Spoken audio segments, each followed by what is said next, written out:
تو میری اماں نے ان سے کہا کہ آپ کو خود دادا جان سے بات کرنی چاہیے کہ ہم خالی ہاتھ رہ جائیں گے۔ ان کے ساتھ وہی حال ہوگا جو اس شخص کے ساتھ ہوا تھا جس کی مرغی روز سونے کا انڈا دیتی تھی، مگر اس کی آنکھوں میں لالچ آ گیا تھا کہ وہ سارے انڈے ایک ہی بار میں حاصل کر کے راتوں رات امیر ہو جائے گا، کیونکہ اس کے اندر صبر نام کا مادہ بالکل بھی نہیں تھا، اور اس نے سارے انڈے ایک ہی بار حاصل کرنے کی کوشش میں اس کا پیٹ چاک کر لیا اور وہ خالی ہاتھ رہ گیا۔ مجھے ڈر ہے کہ خدا نہ کرے اگر ان لوگوں کے ساتھ بھی ایسا ہو گیا تو یہ لوگ کیا کریں گے، اور ہم لوگ تو سڑک پر آ جائیں گے۔ اب ہم اچھی زندگی گزار رہے ہیں، پھر ہمیں لوگوں سے مانگ تان کر گزارنا کرنا پڑے گا۔ دادی نے اماں کو تسلی دیتے ہوئے کہا، تم بالکل فکر مت کرو، میں ان دونوں کو سمجھاؤں گی، وہ لوگ سمجھ جائیں گے۔ ایسے کیسے بے وقوف لوگ کسی اور کی باتوں میں آ کر زمینیں بیچ سکتے ہیں کہ یہ بڑی مشکلوں کے ساتھ خریدی گئی ہیں، وراثت میں ملی ہیں، چیزوں کو یوں بیچا نہیں کرتے، یہ تو بہت بدشگنی ہو جاتی ہے۔ تو اماں نے کہا کہ آپ کو دادا جان سے بات کرنی چاہیے۔ انہوں نے کہا کہ اگر وہ میری بات سنتے تو مجھے چاہیے ہی کیا تھا۔ اماں نے مزید کہا کہ مانا کہ آپ کا شوہر آپ کی بات نہیں سنے گا، مگر آپ کا بیٹا آپ کو ضرور سنے گا، اس لیے آپ کو اپنے بیٹے سے بات کرنی چاہیے۔ اس رات ابا اور دادا جان جب سارا دن حویلی میں گزارنے کے بعد گھر آئے تو انہوں نے ابا کو بلا لیا اور کہا کہ کچھ اہم بات کرنی ہے۔ ابا نے ان سے پوچھا کہ خیریت ہے، آج آپ نے مجھے کسی خاص کام کے لیے بلایا؟ تو دادی نے کہا، ہاں، میں نے خاص کام کے لیے ہی بلایا ہے، بلکہ گزارش کرنی ہے۔ جس پر ابا نے کہا، جی اماں، آپ شرمندہ نہ کریں یہ کہہ کر، بلکہ آپ حکم کریں۔ تو انہوں نے ابا سے پوچھا کہ تم لوگ سیاست میں جانا چاہتے ہو؟ میں نے تم لوگوں کو روکنے کی کوشش کی کہ یہ بہت ہی خطرے والا کام ہے، مگر تم لوگ نہیں مانے۔ پھر میں نے سوچا کہ شاید باہر کے معاملات تم لوگ زیادہ اچھے سمجھتے ہو۔ میں نے مزید تم لوگوں کو روکا نہیں اور کسی قسم کی دخل اندازی نہیں دی۔ اس پر ابا نے سر ہلا کر ان کو دیکھا جیسے ان کی بات سے متفق ہوں کہ ہاں، ہم واقعی باہر کے حالات کو بہت اچھی طرح سمجھتے ہیں۔ دادی نے کہا، یہ زمینوں والا کیا معاملہ ہے؟ جس پر انہوں نے کہا کہ بات دراصل یہ ہے کہ ایک اچھی اور طاقتور پارٹی بنانے کے لیے ہمیں بہت زیادہ پیسے کی ضرورت ہے اور پیسہ کم پڑ رہا ہے، اس لیے ہم نے سوچا کہ زمینیں بیچ کر ہم اس کمی کو پورا کر سکتے ہیں۔ دیکھیے گا، کل ہمارا نام ہوگا، مقام ہوگا اور ہم اس سے زیادہ زمینیں خرید سکیں گے۔ ابا جان نے دادی اماں کو جیسے لالچ دینے کی کوشش کی۔ دادی نے تعصب سے ان کو دیکھتے ہوئے کہا، تم لوگ ان لوگوں کے ہاتھوں استعمال ہو رہے ہو اور اس چیز کی سمجھ نہیں آ رہی۔ جس پر ابا نے کہا، اماں، آپ کو باہر کے معاملات کا کچھ نہیں پتہ، ہم بڑا سوچ سمجھ کے یہ سب کر رہے ہیں۔ تو دادی نے سمجھاتے ہوئے کہا، تم لوگ سمجھ نہیں رہے، وہ لوگ تم لوگوں کا استعمال کر رہے ہیں اور کہہ رہے ہیں کہ ہمارے پاس لوگ ہیں، بس پیسے کی کمی ہے۔ یقین کرو وہ تم لوگوں کا پیسہ چھین کر بھاگ جائیں گے اور ذرا سی بات کو انا کا مسئلہ بنا کر تم لوگوں کو ڈبو دیں گے، کیونکہ وہ جدی پشتی سیاست میں رہے ہیں اور سیاست ایک گندا کھیل ہے۔ اس کی سمجھ انسان کو تب بھی نہیں آتی جب وہ ساری زندگی اس میں گزار دے، اور تم لوگ تو بالکل نئے نئے اس میں آ رہے ہو، اور تم لوگ شریف اور معصوم لوگ ہو، جبکہ وہ لوگ تو بدمعاش ہیں اور یہ بات اچھی طرح جانتے ہیں کہ تم لوگ اس چیز کو سمجھ بوجھ نہیں رکھتے، اس وجہ سے ہی وہ تم لوگوں کا استعمال کر رہے ہیں، اور تم بے وقوف ان لوگوں کی باتوں میں آ گئے ہو، صرف ان کے پیسے کی چکا چوند دیکھ کر اپنا سب کچھ داؤ پر لگانا سوائے بے وقوفی کے اور کچھ بھی نہیں ہے۔ دادی اماں کو اس وقت یہ علم نہیں تھا کہ وہ تو پیسہ ہی نہیں، زمینیں ہی نہیں، بلکہ گھر کی عورتیں بھی داؤ پر لگانے کو تیار ہیں۔ جس پر ابا نے ان کو ڈھیروں دلائل دینے کی کوشش کرتے ہوئے سمجھایا کہ جس طرح ہمیں گھر کے کام سمجھ میں نہیں آتے، اس طرح آپ بھی باہر کے کام نہیں سمجھ سکتے۔ ہم لوگ اتنے بے وقوف نہیں ہیں کہ اپنا سب کچھ داؤ پر لگا دیں، اس لیے آپ بے فکر رہیں۔ دیکھیے گا، بہت جلد ہمارے گھر پیسے کی ریل پیل ہوگی، گاڑیاں ہوں گی اور زمینیں پہلے سے زیادہ ہوں گی۔ جس پر دادی نے دکھ سے دیکھا اور کہا، تم میری بات سمجھ نہیں رہے اور مجھے امید تھی کہ تم اپنے باپ کو بھی سمجھاؤ گے اور اس لالچ سے باہر نکل آؤ گے۔ زیادہ کے لالچ میں مجھے ڈر ہے کہ تم لوگ یہ جو تھوڑا بہت عزت سے کھا رہے ہو نا، اس کو بھی ہاتھ سے گوا دو گے۔ تو ابا نے کہا، میں آپ سے کہہ رہا ہوں نا، ایسا کچھ بھی نہیں ہوگا، اور ویسے بھی ہم نے دنیا دیکھی ہوئی ہے اور آپ نے ساری زندگی چار دیواری کے اندر گزاری ہے، اس وجہ سے آپ کو اندازہ نہیں ہے اور آپ پریشان ہو کر بلا وجہ پریشان ہو رہی ہیں۔ آپ اس چیز کو اپنے دماغ سے نکال دیں اور بس انتہائی کی فکر نہ کریں، باقی کسی چیز کے لیے پریشان ہونے کی ضرورت نہیں ہے۔ دیکھیے گا، کچھ وقت کی بات ہے کہ سب کچھ ہمیں واپس مل جائے گا۔ آپ نے سنا نہیں، کچھ پانے کے لیے کچھ کھونا بھی پڑتا ہے۔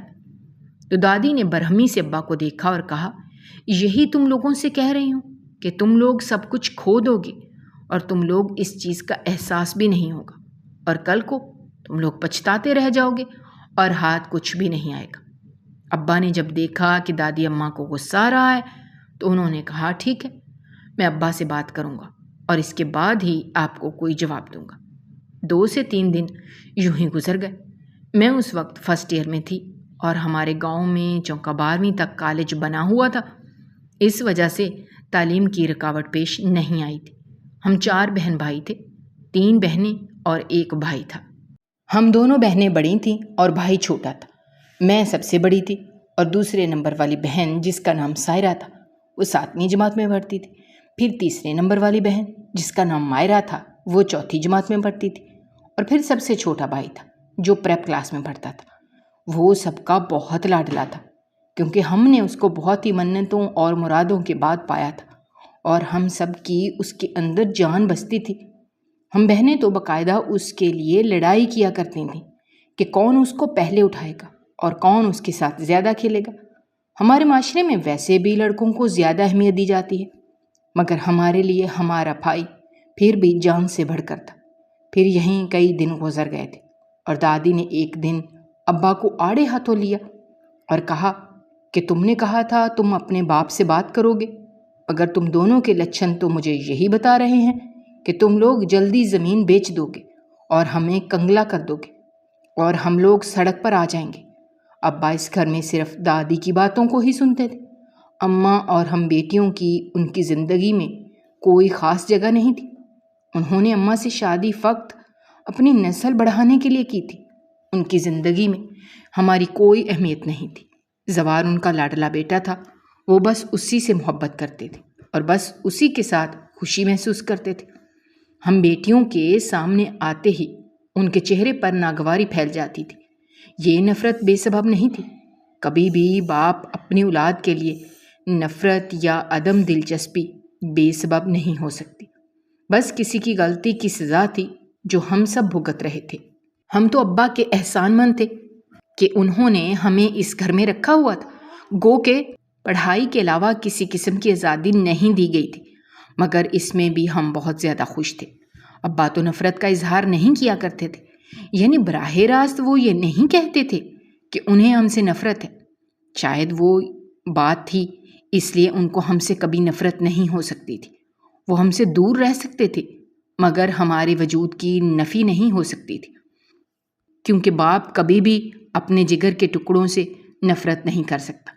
مگر دادا جان ایسا کہنے سے باز نہیں آتے تھے۔ ان کی موجودگی میں ہم بہنیں ان کے سامنے جا ہی نہیں سکتی تھیں۔ ہمیں ہر حال میں اپنے کمرے میں قید رہنا پڑتا تھا، چونکہ دادا جان کو لڑکیوں سے شدید نفرت تھی اور ہم بہنوں کو وہ ایک آنکھ بھی دیکھنا پسند نہیں کرتے تھے۔ جیسے ہی ہم میں سے کوئی اگر غلطی سے بھی ان کے سامنے چلی جاتی تھی تو ان کا موڈ شدید آف ہو جاتا تھا اور ان کا بس نہیں چلتا تھا کہ وہ اس گھر کو آگ ہی لگا دیں اور ہمیں کہیں پھینک آئیں۔ اس لیے جب ہمیں خبر ملتی کہ وہ گھر آ چکے ہیں تو ہم کمروں میں مقید ہو جایا کرتے تھے۔ دادا جان اور دادی کو اللہ نے جب بیٹے سے نوازا تو دادی اماں بہت زیادہ خوش ہوئی تھیں کہ عورت کے لیے یہ بہت بڑی بات تھی، اور وہ بھی اس زمانے میں جب جاہلیت ہر جانب پھیلی ہوئی تھی اور بیٹے جنم دینے والی عورت کو ہی معتبر سمجھا جاتا تھا۔ اس لیے ان کو بہت خوشی ہوئی تھی جب ابا ان کی گود میں آئے تھے جبکہ دادا جان کو بالکل بھی خوشی نہیں ہوئی تھی، کیونکہ انہوں نے سوچا تھا کہ اللہ ان کو پہلی اولاد بیٹی سے نوازے گا، مگر ابا کو دیکھ کر ان کا منہ بن گیا اور انہوں نے کہا تھا کہ میں نے سوچا تھا کہ اللہ ہمارے گھر پہلے رحمت بھیجے گا، مگر اس نے تو پہلے ہی آزمائش بھیج دی ہے۔ سب نے ان کو سمجھایا کہ تم سراسر ناشکری کر رہے ہو، لوگ تمہیں خوش نصیب سمجھ رہے ہیں۔ تو وہ کہنے لگے، جو مجھے خوش نصیب سمجھ رہے ہیں وہ بھی سراسر بے وقوف ہیں، کیونکہ خوش نصیبی یہ ہے کہ اگر میرے آنگن میں بیٹی آنکھ کھولتی جبکہ بیٹے نے آنکھ کھولی ہے، یہ ساری زندگی کے لیے میرے لیے آزمائش ہی بنا رہے گا۔ اس لیے مجھے تو بالکل بھی خوشی نہیں ہوئی کہ اللہ نے مجھے بیٹے سے نوازا ہے۔ ایسا نہیں تھا کہ ان کو ابا سے پیار نہیں تھا، لیکن سچ تو یہ تھا کہ ان کو اس بات کی شدید خواہش تھی کہ اللہ ان کو بیٹی سے نوازتا۔ اور پھر یوں ہی کئی سال گزر گئے تھے، مگر دوبارہ کوئی امید دکھائی نہیں دی تھی۔ اس وجہ سے دادا جان چڑچڑے ہو رہے تھے۔ ان کو لگ رہا تھا کہ جیسے اللہ ان سے ناراض ہو، جو ان کے گھر رحمت نہیں بھیج رہا۔ وہ بھی مختلف قسم کے پیروں فقیروں کے پاس جانے لگے تھے، کیونکہ بیٹی کی خواہش ایسی تھی کہ ان کو کچھ سمجھ میں نہیں آ رہا تھا کہ انہیں کیا کرنا چاہیے۔ کبھی کبھی انسان کی خواہشات اس کے گلے کا پھندا بن جاتی ہیں اور اس کو اس چیز کا احساس ہی نہیں ہوتا۔ وہ اندھا دھند ان کے پیچھے بھاگنا شروع کر دیتا ہے اور یہ سمجھتا ہے کہ جیسے اگر یہ چیز نہ ملی تو میں خوش نہیں رہ پاؤں گا۔ بات دراصل کچھ یوں ہے کہ ہم نے چیزوں کے ساتھ رہنے کی شرطیں ڈال دی ہیں۔ بلا وجہ خوش رہنا آیا ہی نہیں، یا جو چیزیں موجود ہیں ان کے ساتھ خوش رہنے کا ہنر ہم نے کبھی سیکھا ہی نہیں، بلکہ ہمیشہ ہمیں یہ لگتا ہے کہ جو نہیں ہے وہی ہماری اداسی اور ناخوشی کا سبب ہے، جبکہ حقیقت اس سے بالکل ہی مختلف ہے۔ جب ہم جو ہمارے پاس موجود ہو اس کے ساتھ خوش رہنا شروع کر دیتے ہیں تو زندگی آسان ہو جاتی ہے اور ہمارے لیے ہر طرف خوشیاں ہی خوشیاں بکھر جاتی ہیں۔ مگر مسئلہ یہ ہے کہ ہم اس چیز کا احساس نہیں کرتے، جس چیز کی ہم ناقدری کر رہے ہیں اور ناشکری کر رہے ہیں۔ کتنے ہی لوگ اس چیز کے لیے ترس رہے ہیں اور گڑ گڑا کر دعائیں مانگ رہے ہیں۔ بات پھر وہاں پر ختم ہو جاتی ہے کہ دادا جان کو ابھی اس چیز کی قدر نہیں تھی کہ ان کا بیٹا ان کے لیے کس قدر اہم تھا۔ وہ خود ذمہ دار تھے، محنت کر کے کماتے تھے اور کبھی حج یا عمرہ کا خیال نہیں آیا تھا، مگر جب ایک خواہش حسرت میں بدل رہی تھی اور پوری ہوتی نظر نہیں آ رہی تھی تو ان کو لگا کہ اب مجھے عمرہ کرنے کے لیے جانا چاہیے تاکہ وہاں جا کر میں یہ دعا گڑ گڑا کر مانگ سکوں۔ ہم دعائیں مانگنے میں بڑی غلطیاں کر دیتے ہیں۔ ہم یہ نہیں کہتے کہ اللہ یہ ہمارے حق میں بہتر ہے تو ہمیں دینا، بلکہ ہم دل لگا کر بیٹھ جاتے ہیں کہ وہ ہمارے حق میں بہتر ہے یا نہیں، وہ ہمارا نصیب ہے، آپ کو ہمیں وہ ہر حال میں دینا ہی ہے۔ دادا ابو عمرہ کرنے کے لیے چلے گئے اور انہوں نے وہاں پر بس یہی دعا مانگی کہ مجھے بیٹی سے نوازنا، کیونکہ میری بہت بڑی خواہش ہے۔ تو وہاں کسی نے کہا کہ ہو سکتا ہے کہ بیٹی تمہارے حق میں بہتر نہ ہو، اسی لیے اللہ نے تمہیں نہیں دی۔ تو دادا جان اس پر برہم ہو گئے اور کہنے لگے، بیٹی کیسے میرے حق میں بہتر نہیں ہو سکتی؟ تم اپنی باتیں اور فلسفے خود تک ہی رکھو، مجھے ہر حال میں بیٹی چاہیے۔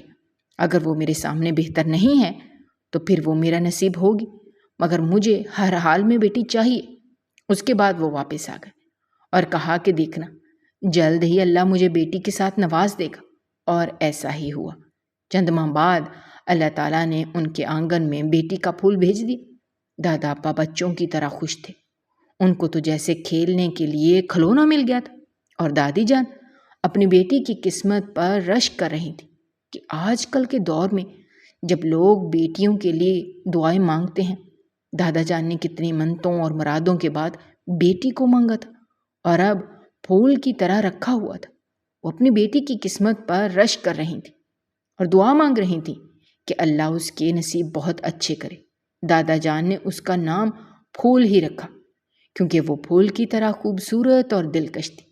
دادا جان کی آنکھوں کی ٹھنڈک اور دل کا سکون تھی۔ وقت گزرتا جا رہا تھا اور دادا جان نے ان کو ہتھیلی کا چھالا بنا کر رکھا ہوا تھا۔ کبھی کبھار دادی جان اس بات پر برہم ہو جایا کرتی تھی کہ اتنا پیار نہیں دینا چاہیے، اس طرح اولاد بگڑ جاتی ہے۔ مگر دادا جان کہتے تھے کہ اولاد تب بگڑتی ہے جب اس کو پیار کی کمی ہو۔ جب میری بیٹی کو کوئی کمی ہی نہیں ہوگی تو اس کے بگڑنے کا سوال ہی پیدا نہیں ہوتا۔ مگر دادی کو جانے کیوں ہر دم یہی وہم لگا رہتا تھا کہ کہیں ان کی بیٹی کوئی غلطی نہ کر دے۔ دادا جان نے پھپھو کو بیجا آزادی دے رکھی تھی اور یہی بات دادی کو کھٹکا کرتی تھی۔ ان کا کہنا تھا کہ ہر چیز حد میں اچھی لگتی ہے، جبکہ دادا جان اپنی بیٹی کے معاملے میں ہر حد کراس کرتے جا رہے تھے، ہر اصول توڑتے جا رہے تھے۔ جبکہ عام ماؤں کی طرح دادی کو یہی وہم لاحق رہتا تھا کہ ان کی بیٹی اس بے لوث اور بے غرض محبت کا ناجائز فائدہ نہ اٹھا لے، کیونکہ وہ ناسمجھ تھی، اور ناسمجھی میں انسان بہت غلطیاں کر دیتا ہے اور بہت ہی گستاخیاں ہو جاتی ہیں، جس کا خمیازہ انسان کو ساری زندگی بھگتنا پڑتا ہے۔ کیونکہ انسان غلطی ایک کمزور لمحے میں کرتا ہے، مگر اس کی سزا پھر اس کو ساری عمر کے لیے ملتی ہی رہتی ہے، اور ساری عمر کے لیے اس کو کمزور کیے رکھتی ہے۔ اس لیے ہر چیز حد میں ہی اچھی لگتی ہے، کیونکہ جب چیز اپنی حدود کراس کرنے لگتی ہے تو انسان بس خساروں کی جانب چلا جاتا ہے، اور ساری زندگی کے لیے بس غم ہی اس کی جھولی میں رہ جاتے ہیں۔ اور ماؤں کو تو ویسے بھی الہام ہو جایا کرتے ہیں۔ ہوا کچھ یوں کہ پھپھو نے جب جوانی کی دہلیز پر قدم رکھے تو کئی سراہنے والے نامحرم ان کی جانب آ گئے۔ پہلے تو ان کو ڈر لگتا تھا کہ اگر ابا کو علم ہو گیا یا بھائی کو پتہ چل گیا تو وہ جان سے مار دیں گے۔ مگر پھر ایک شخص ایسا ان کی زندگی میں آیا جس نے ان کی تعریف کچھ اس انداز میں کی کہ وہ بہک گئیں۔ باپ سے کیا گیا عہد و پیمان ٹوٹ گیا۔ باپ کی محبت کے اوپر کسی اور کی محبت حاوی آنے لگی تھی کہ باپ کی محبت کہیں معدوم ہوتی نظر آ رہی تھی، ورنہ ایک زمانہ تھا کہ ان کو لگتا تھا کہ وہ اس دنیا کی سب سے زیادہ خوش نصیب عورت ہیں، جن کا باپ ان کو اتنا چاہتا ہے کہ شاید ہی کسی باپ نے اپنی بیٹی سے اتنی محبت کی ہوگی۔ سب ان کی قسمت پر رشک کیا کرتے تھے کہ وہ اتنی خوش نصیب تھی کہ اس کا باپ اس سے اتنی محبت کرتا تھا کہ وہ جو خواہش زبان پر لاتی تھی بلکہ زبان پر لانے کی ضرورت ہی نہیں پڑتی تھی، اس کی خواہش بن کہے ہی پوری کر دی جاتی تھی۔ ان کے ابا نے ان کو اتنا چاہا تھا کہ شاید انہوں نے دوبارہ زندگی میں کبھی کسی سے محبت نہیں کرنی تھی، شاید اسی لیے یہ ہو رہا تھا۔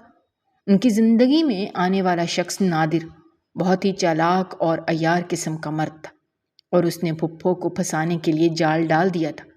ان کی اتنی تعریفیں کیں کہ ان کو اتنی محبت دینے کی کوشش کی، اور ویسے بھی حرام میں بہت زیادہ لذت ہوتی ہے، اور اسی لذت کی وجہ سے پھپھو حق اور حلال کی محبت کو بھولنے لگی تھی۔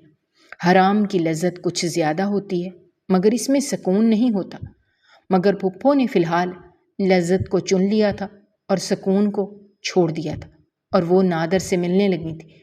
چھپ چھپ کر اس سے ملنا ان کے لیے مشکل نہیں تھا، کیونکہ گھر والے ان پر یقین کرتے تھے کہ وہ جہاں کہہ کر جاتی ہیں وہاں پر ہی جاتی ہیں، مگر ان کو کیا پتا تھا کہ وہ اب ان کی آنکھوں میں دھول جھونک رہی ہیں اور کسی اور کے لیے سکون کا باعث بن رہی ہیں۔ اور جب یہ ملاقاتیں بڑھنے لگیں اور ایک دوسرے کے بغیر نہ رہے جانے کے وعدے ہونے لگے، پھپھو کو خود علم نہیں ہوا تھا کہ کیسے اس شخص نے ان کے حواسوں پر اپنا جادو قائم کر دیا تھا۔ وہ کچھ اور سوچنے کے قابل ہی نہیں رہی تھی۔ ان کو نادر کے علاوہ کچھ نظر ہی نہیں آتا تھا۔ کچی عمر کی محبتوں کے جنون بھی کچھ زیادہ ہی ہوتے ہیں۔ وہ اس سے شادی کرنا چاہتی تھی، مگر ان کو اتنا بھی علم تھا کہ نادر انتہائی نکھٹو قسم کا آدمی تھا، اور گھر والے کبھی بھی اس سے شادی نہیں کریں گے۔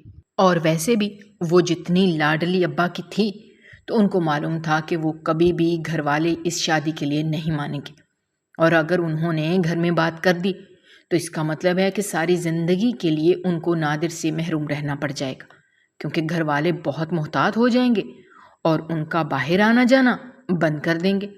یوں ساری زندگی کے لیے نادر ان سے چھن جائے گا، اور پھر بہت زیادہ سوچنے سمجھنے کے بعد انہوں نے وہ انتہائی قدم اٹھانے کے بارے میں سوچ لیا کہ وہ اس کے ساتھ بھاگ جائیں گی اور نکاح کر لیں گے، جب انہوں نے اس چیز کے بارے میں نادر کو بتایا تو پہلے تو وہ ڈر گیا اور کہنے لگا کہ تمہارے ابا اتنے اثر و رسوخ والے ہیں تو ہمارے لیے بہت مسئلہ ہو جائے گا، کیونکہ اتنا علم ہے کہ ہم کہیں چھپ کر نہیں رہ سکتے۔ تو پھپھو نے اس سے کہا کہ مجھے معلوم ہے یہ بہت بڑا قدم ہے، لیکن جب ہم نکاح کر لیں گے تو وہ کچھ بھی نہیں کر سکیں گے۔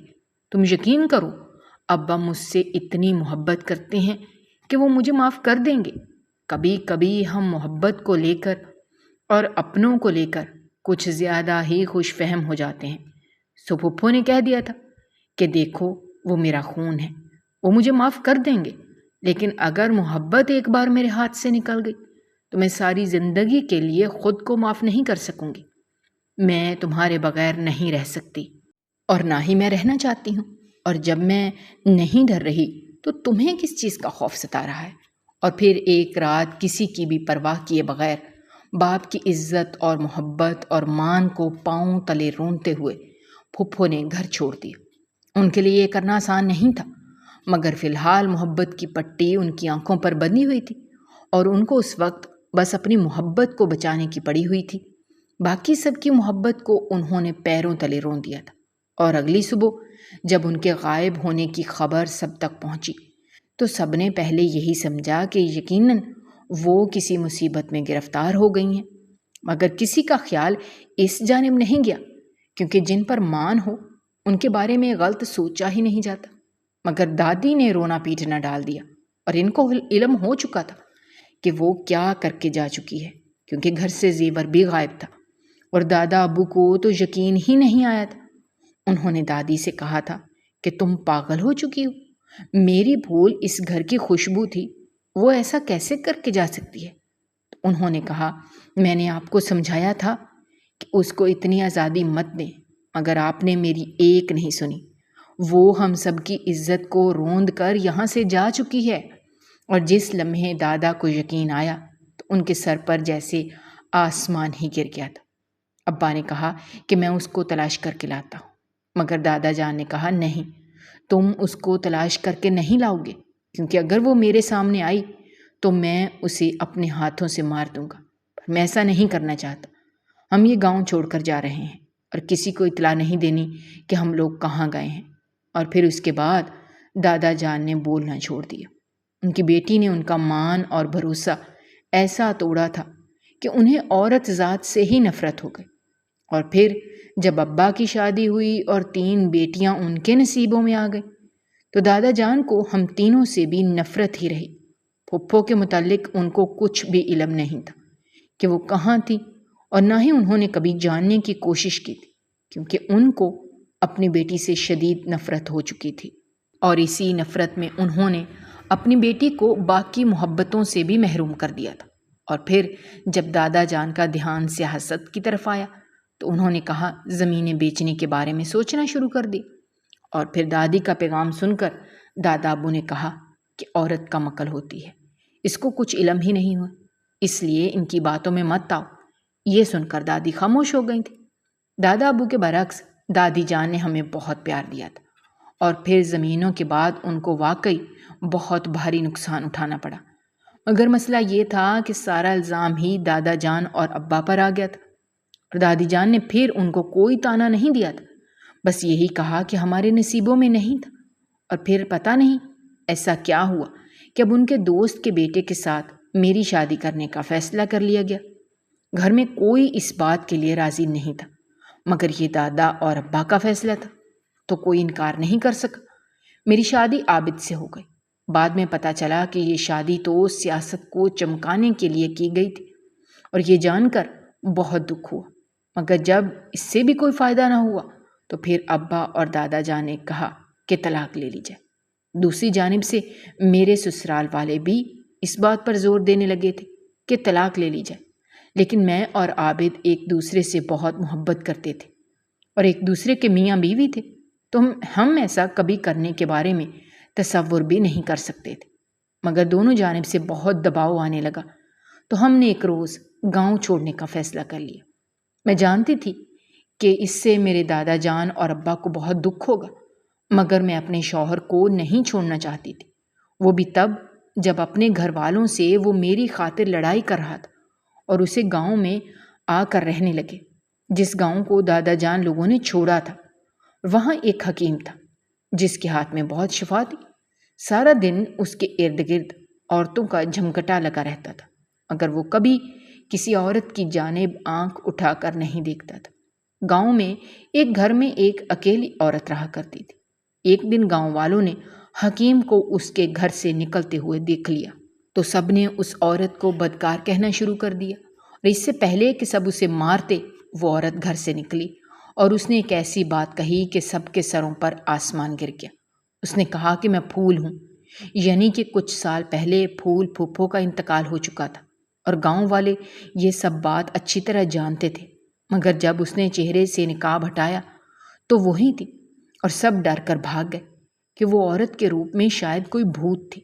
جب میرے ہمسائے کی عورت نے مجھے آ کر بتایا اور ساری کہانی سنائی تو میں تھر تھر کانپنے لگی، کیونکہ وہ کوئی اور نہیں، میری اپنی پھپھو تھی، جس کے لیے مجھے معلوم تھا کہ میرے دادا جان تڑپ رہے تھے، اور ان کی کہانی پر مجھے یقین نہیں آیا۔ جب میں ان کے پاس گئی اور ان کو سب کچھ بتایا تو وہ پھوٹ پھوٹ کر رونے لگیں اور کہنے لگیں، میں اپنے گھر والوں کو ملنے کے لیے بہت تڑپتی ہوں۔ میں نے اللہ سے ہر رات بہت معافیاں مانگی ہیں، کیونکہ نادر سے شادی کے 1 ماہ بعد ہی انتقال ہو گیا تھا، اور لوگ میرے پاس آتے تو کچھ وقت پہلے میں نے مرنے کی خبر اڑائی کہ میں بھی مر گئی ہوں، تاکہ کوئی یہاں پر نہ آئے۔ مگر یہ حکیم مختلف گاؤں میں جاتا تھا تو وہاں سے اماں اور ابا کی خبر لے کر آتا تھا، اور ابا مجھے یہاں یہی بتانے آ رہا تھا کہ وہ کیسے ہیں، کیونکہ مجھ میں اتنی ہمت نہیں تھی کہ میں ان کے پاس جاتی۔ لیکن میں نے ان سے کہا کہ ہم واپس چلتے ہیں، اور جب ہم واپس گئے تو دادا جان نے مجھے اور پھپھو کو ساتھ میں دیکھ کر فوراً گلے سے لگا لی اور ہم سے معافی مانگنے لگے اور پھوٹ پھوٹ کر رو پڑے۔ ہم اپنوں سے ڈر کر اپنوں سے دور رہنے لگتے ہیں، کبھی ہم ان کے پاس جائیں تو وہ ہمیں معاف کر دیتے ہیں۔ پھپھو نے کہا کہ میری ساری زندگی سزا ہو گئی، میں پچھتاتی رہی، یہ ایک غلطی کی سزا مجھے ساری عمر کے لیے ملتی رہی۔ مگر اس کے بعد دادا جان نے مجھے اور پھپھو کو معاف کر دیا اور کہا کہ تم عابد کے ساتھ رہو، ہمیشہ خوش رہو، میں تمہیں کبھی کچھ نہیں کہوں گا۔ باقی سب کی زندگی آسان ہو گئی تھی، اور دادا کو بھی آپس میں سب خوشی سے رہنے لگے تھے۔ ہم لڑکیوں کو ہمیشہ چاہیے کہ کبھی بھی اپنے والدین کی عزت روند کر اپنی محبت کے پاس مت جائیں، کیونکہ ایسا کرنے والے بس پچھتاوے ہی سمیٹتے ہیں۔ اگر آپ کو ہماری کہانیاں پسند آ رہی ہیں تو ہمارے چینل کو سبسکرائب کیجیے، ویڈیوز پر کمنٹ کیجیے اور شیئر کیجیے۔ شکریہ۔